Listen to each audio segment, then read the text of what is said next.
A very important and frequently asked business question is, how does one parameter impacts the other?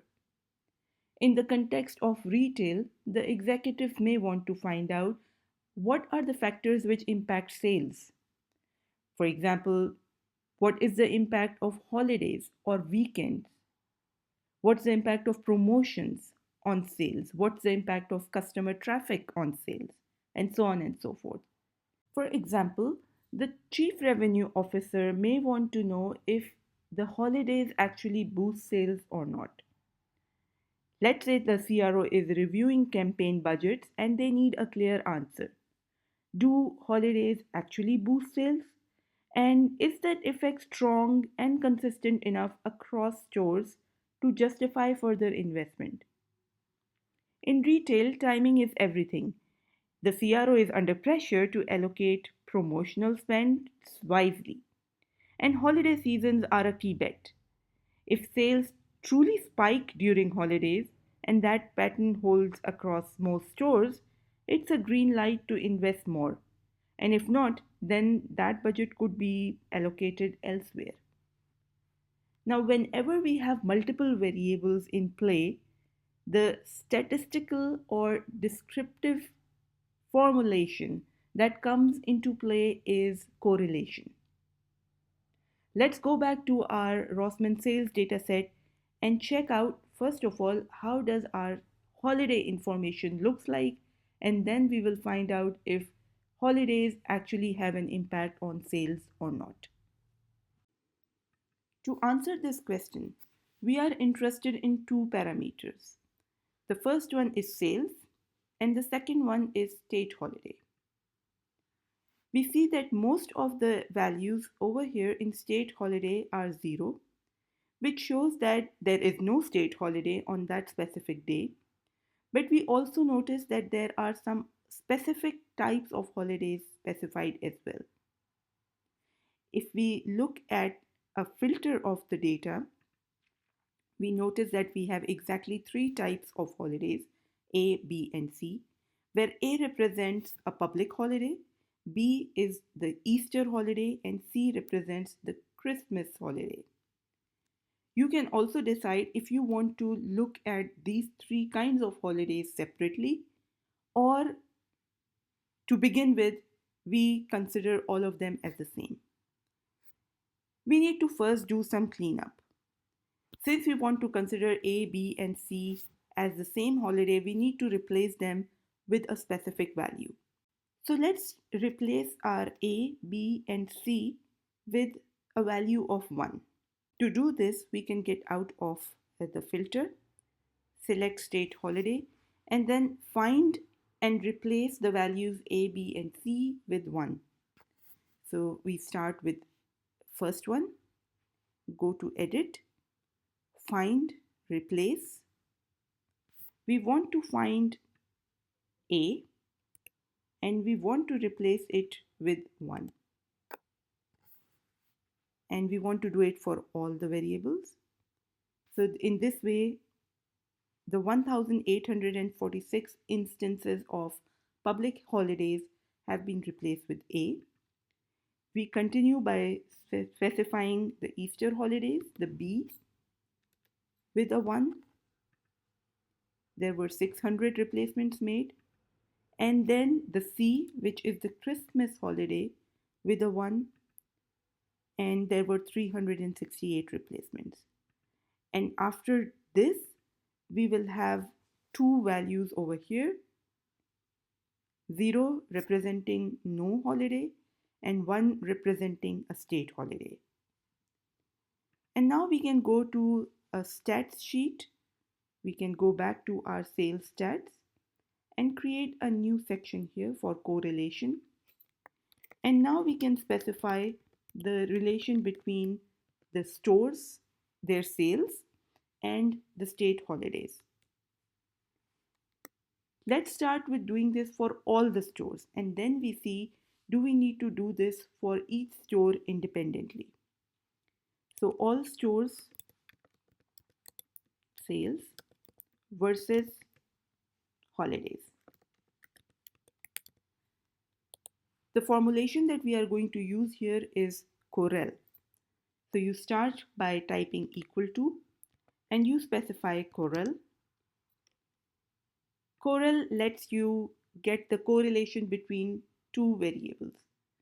The first one is sales for us, so column D, and the second one is state holiday. And now we come here and we see that the correlation is minus 0.27. To interpret this, let's go back to the statistical interpretation of correlation. Correlation between two variables has a value between 1 and minus 1. A value of 1 indicates a strong positive correlation, which means when one variable increases, the other increases as well. A value of minus 1 indicates a perfect negative or a strong negative correlation, where when one variable increases, the other decreases. A value of 0 indicates no correlation at all. And we move in between. So now a correlation value of minus 0.27 indicates a somewhat mild correlation but in the negative direction, which means whenever we have holidays, the sales seem to go down. So our strategic planning should account for the sales going down during the holiday period.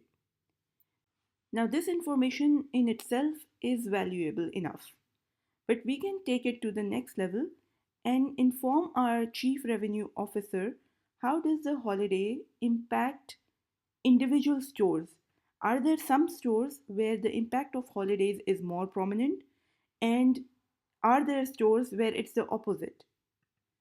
So for this purpose, what we need to do is to calculate the correlation between sales and the state holidays with respect to each and every store individually. So separately for store number 1, store number 2, and so on and so forth. So let's create a new sheet here. And here we will look at the correlation of sales and holidays per store.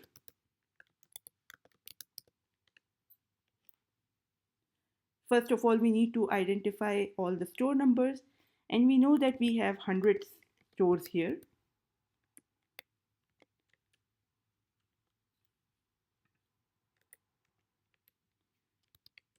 We create a list of all the stores.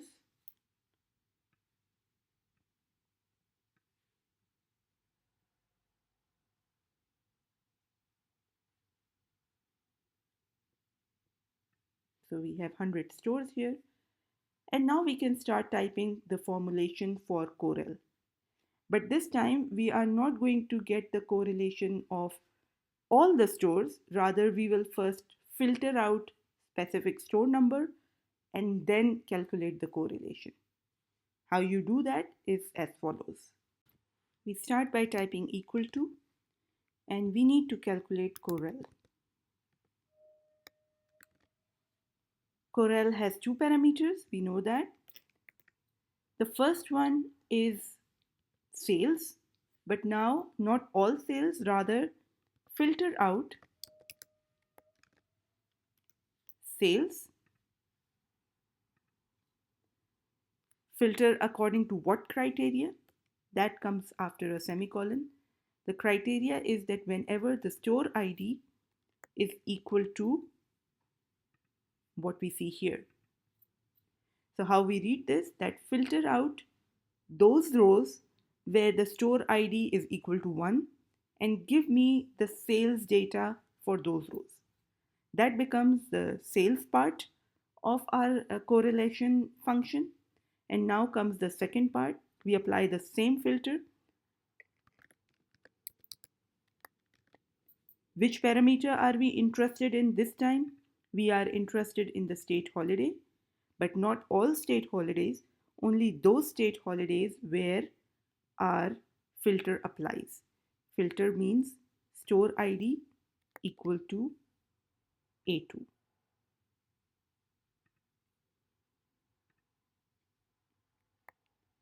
and the brackets close and we hit enter.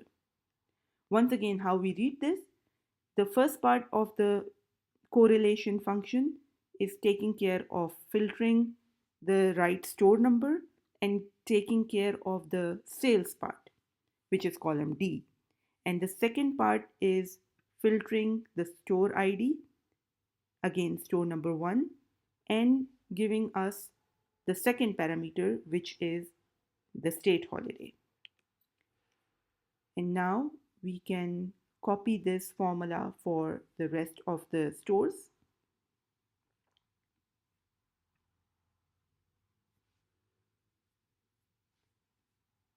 At the first glance, almost all of them look the same. Minus 0.33, minus 0.27, minus 0.37, and so on and so forth. To have a better idea, let's sort this. First, let's give this a heading. And then we can sort this data by correlation. Let's do this smallest to largest.